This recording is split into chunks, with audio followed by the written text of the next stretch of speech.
আস্তে আস্তে এর আগেও তানজিয়াপুর সঙ্গে আসছিলাম। এই পার্কটা কিন্তু অনেক সুন্দর। এটা হচ্ছে 5 নম্বর সেক্টর, উত্তরা 5 নম্বর সেক্টরে পার্ক। আর সবুজ আর সবুজ, আমার খুব ভালো লাগে এই পার্কটা। আমি এই নিয়ে আজকে দ্বিতীয় দিনের মতো আসলাম এখানে। দেখুন, এই যে রাধাচূড়া গাছে ফুল ফুটে আছে, যে ফুল ফুটে আছে। তানজিয়াপুর থাকলে আজকে তানজিয়াপুরও নিয়ে আসলাম। আমি আমার প্রয়োজনের কাজ করার জন্য আসছিলাম।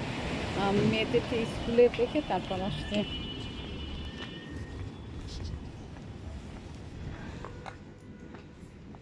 বৃষ্টি চিরাফটা হচ্ছিল, এখন আর বৃষ্টিটা নাই।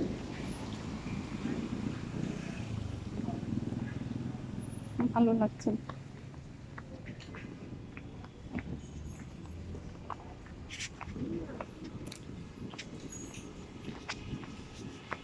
এই যে একটা চালতা গাছ আছে এখানে।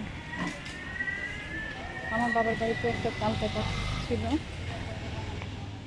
এখন আছে কিনা জানি না, খেয়াল করিনি। এবার কিনতে যখন গেলাম যে আর দেখা হয়নি।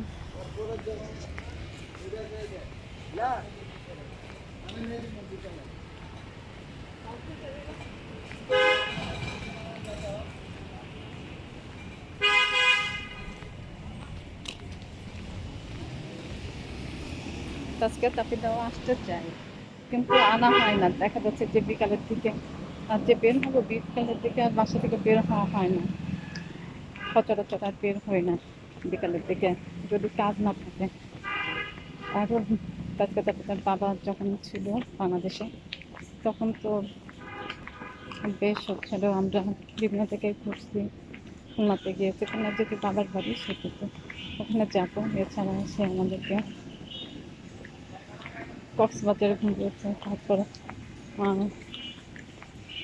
বোটানিক্যাল গার্ডেন ওখানেও গিয়েছিল। অবশ্য ওখানে এর আগে আমার যাওয়া হয়নি, এবারে প্রথম গেলাম। তার ইচ্ছা ছিল বাচ্চাদেরকে শিশু পার্কে নিয়ে যাবে, কিন্তু সেদিন আমরা, সে জানতো না, আমিও জানতাম না যে শিশু পার্কের সংস্কার কাজ চলতেছে, কারণ আমরা উত্তরাতে থাকি। আর শিশু পার্ক ওদিকে, সেগুলো না জেনেই গেলাম। তারপর ফিরে আসবো, সেজন্য চলে আমরা গেলাম হচ্ছে ওখানে। তা ভালোই ঘুরছি। বাচ্চারাও প্রকৃতি পছন্দ করে, আমার প্রকৃতি খুব লাগে। তো খুব সুন্দর সময় আমাদের ওখানে আমরা পার করছিলাম, সুন্দর সময়।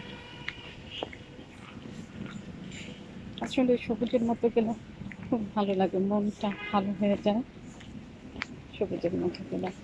আর আজকে তাদের বাবাও প্রকৃতি পছন্দ করে। তা আবার সে যখন দেখে আসবে ইনশাল্লাহ, তখন আমরা আবার কোথাও না কোথাও ঘুরতে যাবো। এমনি তো ওরকমভাবে যাওয়া খুব কম হয়, দেবজির সঙ্গে মাঝে মাঝে বের হয়।